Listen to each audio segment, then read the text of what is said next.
এক সপ্তাহ লাগে বাপের বাড়ি গেছি। বাপের বাড়ি বেড়াইয়া খাইয়া শরীরটা এত আলিস্যা হয়েছে কি তা কইতাম। শ্বশুর বাড়ি আইসি পড়ই আর কাজ করানোর মনে চাইতেছে না। তো কাজ করতে করতে কিন্তু আবার শরীরটা একটা জায়গাতে আয়া পড়বো বা ভালো লাগবো। আটকা কইরা যদি মানে একটা জায়গার মধ্যে বেড়াই আয়া সেরা বাড়ির মধ্যে কিন্তু কাজ করতে একদমই ভালো লাগে না। হ্যালো বন্ধুরা, সবাই কেমন আছো? আশা করি ভালো আছো। আর তোমরা আশীর্বাদে আমিও কিন্তু সবাই লইয়া মোটামুটি ভালো আছি। তো আজকে সকালবেলা ঘুমের থেকে উঠছি আর আজকে একটু উঠতে দেরি হয়ে গেছে গা, কারণ কালকে একটু গাড়ি ঘোড়া চইরে আইছি। আর পাপাও একটু রাত্রেবেলা ডিস্টার্ব করছে, এত যন্ত্রণা করছে, জানি না কে লেগে গাড়ি ঘোড়া চইরে আইছে দীক্ষানি না কে লেগে এটা জানি না। তো এর কারণে একটু সকালবেলা উঠতে দেরি হয়েছে। তো সকালে উঠে বাসি কাজকর্ম কইরা রান্নাঘরটা লেপা স্নান করে আয়া পড়ছি ঘরে। আয়া সিঁদুর টিঁদুর দিয়েছি, দিয়া সেরা গিয়া দেখি 7টা বেজে গেছে গা আজকে। তো তাড়াতাড়ি করে আয়া চুলার মধ্যে জাল ধরাইছি, ধরাইয়া 5টি আগে চাটা বয়াইছি। চাটা বয়া মা কইতেছে চা দেও। তো ওইদিকে চাটা বয়াইছি, চা বয়া সেরা মা আলু কাটটা দিছে, আলুরে একটা দোয়া দিয়া থইছি আর একটা দমু দইয়া সেটা সিদ্ধ বমু। তো ওইদিকে চাটা কিন্তু ছাইকা লাইছি, ছাইকা সবাই দিতেছি। আর মা বাবা কিন্তু সামনেই আছে, সবাই গল্প করতেছে। কারণ হয়েছে মা গল্প করতেছে মার জিয়ের বাড়ি আছে, আমার বাবার বাড়ির দেশেই। তো আমার বাবার বাড়ির গল্প কইতাছি, মা শুনতেছে, কইতাছে যে তোমার মা বাবা বালানি, এরপর আমার জি বালানি, জিয়ের জামাই বালানি, সবাই বালানি।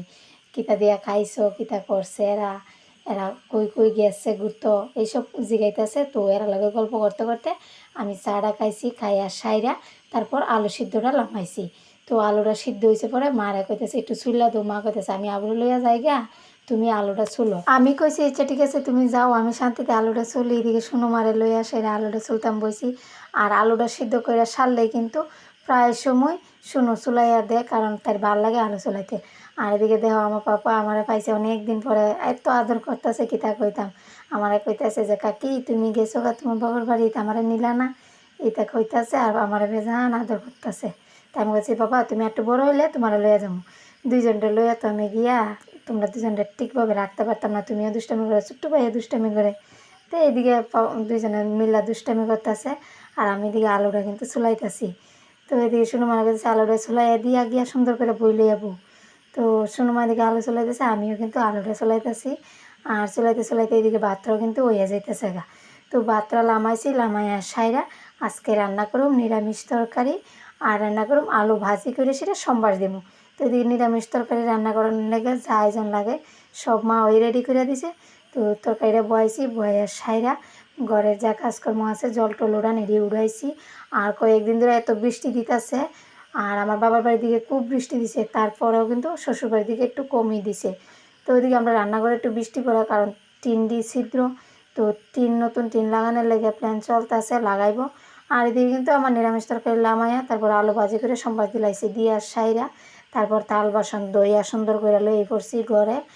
আর আইনা সাইরা থইতাছি জায়গার মধ্যে, থইয়া সেরা ঘরটারে সুন্দর করে গুছাইলিমু, গুছাইয়া সাইরা ঝাড়ু টাড়ু দিয়া সবাইরে খাওয়ন দিমু, সবাই খাইব।